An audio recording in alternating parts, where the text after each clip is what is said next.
The battles of the monster trio in Wano were fights in which the three overcame transformations into who they are really meant to become in opposition to their enemies who were doing it in the wrong way. By overcoming their diametrically opposed foes, Luffy, Zoro, and Sanji shed their limiting shells and transformed into greater versions of themselves. These battles serve as some of the most important battles to the trio, along as the stepping stone for the three to reach even greater heights, leading them to get closer and closer to their goals. In this video, I'll be covering the differences and parallels between the six in comparison to their respected opponent who they fought. By doing this, I'll be going in order of each fight presented on screen, as the more the story progresses, the higher the stakes are. If you would like to see future One Piece content such as this video, be sure to like and subscribe, and feel free to leave suggestions for ideas of videos you'd like to see in the future in the comment section below. Sanji vs. Queen was a battle that heavily reflected the narrative from the previous arc on Whole Cake Island. The arc focuses on Sanji's family being a family of science, along with their scientific enhancements making them cyborgs, and over time making them less and less human. All of this later on ties into Sanji's rejection over his new abilities obtained in Wano, which carry strong echoes of Whole Cake Island's themes. Sanji is the type of person who wants to have emotions, whether it be the feeling of empathy for someone, feelings of joy, anger, and especially love. With these powers slowly taking away Sanji's true personality, this fight is able to use that to crystallize Sanji's inner conflict. Queen was a character that let himself be taken over and controlled by science, and accepted that he was a true warrior of science. For him, sentiment and emotion pale in comparison to the power offered by his scientific enhancements. In contrast, Sanji struggles to accept his newly unleashed powers, which he views as making him inhuman, robbing him of the capacity to feel and connect. This battle is Sanji's crucible, where he overcomes the internal struggle over accepting his enhancements versus remaining true to himself. Queen was a cyborg that embraced his complete body modification while also possessing every Germa ability, and wanted to prove this was the way. He wanted to prove that he was a scientist superior to even the likes of Judge, Sanji's father. Even though Sanji ended up becoming the monster he wished he'd never become, Sanji rejected that side of his and showed Queen that he was wrong at the lengths that would provide greater support for his captain to become the future king of the pirates. By defeating the embodiment of scientific self-modification while retaining his principles, Sanji emerges reborn, integrating the power of his lineage with his staunch humanity. This foreshadows Sanji's continued growth into someone mighty yet unwaveringly empathetic. Where my personal appreciation over the narrative of Zoro and King's battle comes from Oda's consistency to bring what's focused on screen to full circle. What I love about the rivalry between Zoro and King is their common interest to support their captains to the very end and make them become the king of the pirates. What is so unique is that it is something we haven't seen much between the clashes of the number twos who share this loyalty. What this fight shows is what the number two needs to become in order to support their captain to get to the top. Zoro becoming the king of hell, and how obtaining this role, Zoro showcases King's fraudulent title as one. As we know, King's real name being Albert, the title of king was handed to him by his captain Kaido upon meeting. But as King develops, he is never presented as an actual king on screen. The reason why this is the case is because King is a person who was granted a name that he was not worthy to be called. Despite what he is titled, King personally lacked the will of a true king. As we know, Conqueror's Haki is a rare ability that certain people are chosen to acquire. Those who are selected, though, are natural-born kings and queens. The reason why Oda never gave King such usage and ability of his Haki is because he lacked the nature and will of a true king, despite this battle being when Zoro is shown to awaken such power. The name King rings hollow, while Zoro substantiates his dominion through will and action. This battle established Zoro's worthiness to be a king and showed us his steps in evolving to this, whereas for King, or should I say Albert, was proven not to truly be one. It is further shown that why Zoro must do this is because for Luffy to stand above all pirates, Zoro must cast down pretender kings and enthrone himself as ruler of the underworld. This battle was Zoro's rite of passage passage to ascend to heights necessary to support the Pirate King, and it is all brought to a full close when Zoro defeats King, declaring himself as the King of Hell, leaving Luffy to defeat Kaido as another step to getting him closer to the top. It is symbolically establishing Zoro's worthiness as a king through the conquest of a false one. When reading this for the very first time, what intrigued me the most was the parallels shown between Luffy and Kaido surrounding the prophecy of the Joy Boy. In many ways, Kaido represents a shadowy reflection of Luffy. Even though he never directly wanted to be, Oda represented Kaido as a twisted Joy Boy. Kaido was a person that wanted to change the world, and he essentially thought he was the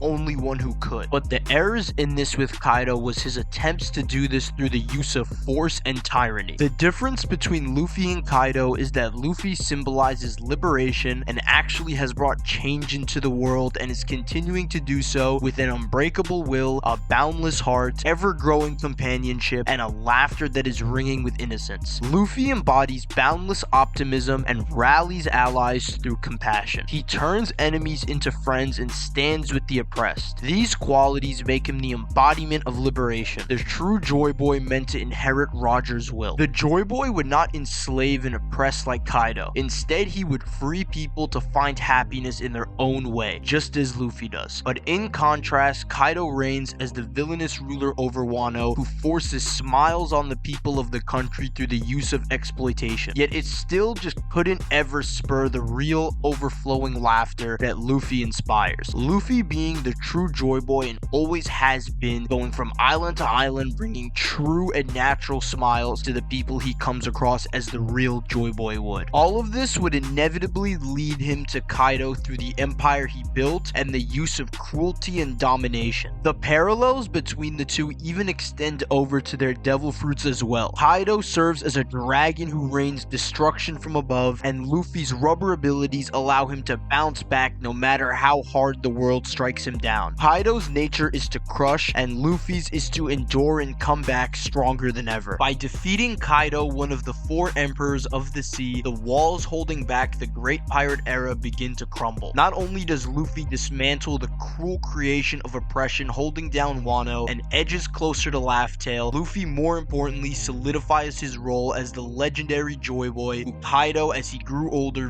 viewed as the one destined to defeat him. This further marks Luffy as the one Roger awaited who will find the One Piece and liberate the world. Even though the inheritor of Roger's will may well turn the world upside down, Luffy does so by earning loyalty through his character and not demanding it through strength. While Kaido's might could not topple the old order, Luffy's journey will lift up the fallen, give hope to the oppressed, and inspire the free spirits with an unconquerable spirit which will bring the world to a new dawn. These titanic battles were the monster trio's crucibles to slough off their stale husks and step into greater destinies, while also ascending to new levels that are reflecting their roles in the series. Luffy's victory inches him closer towards the crown of the Pirate King as the prophesized liberator. Zoro conquers a false king and solidifies his status as the supreme ruler of the underworld and Luffy's right hand. And Sanji integrates his full powers with his principles, leading him to defeat the ultimate scientifically modified warrior while retaining his principles and empathy. Their victories carried personal significance while dynamically advancing the Straw Hats' journey to heights greater than ever, as the world now sees them as serious threats to the old powers. With the warlords gone and two emperors of the sea defeated, the existing order approaches serious reckoning. Oda consistently builds each arc upon the last, using battles to let characters fulfill long foreshadowed roles. With Wano, Zoro and Sanji ascend to become worthy pillars for Luffy as the Pirate King. Their journeys are mutually reinforcing. It will take nothing less than their combined strength to reach Laugh Tale and turn the world upside down. More trials await. By defeating Kaido's forces, the Straw Hats stand ready to start the long-awaited and difficult path to even surpass the former King of the Pirates, Gold D. Roger, and his infamous crew.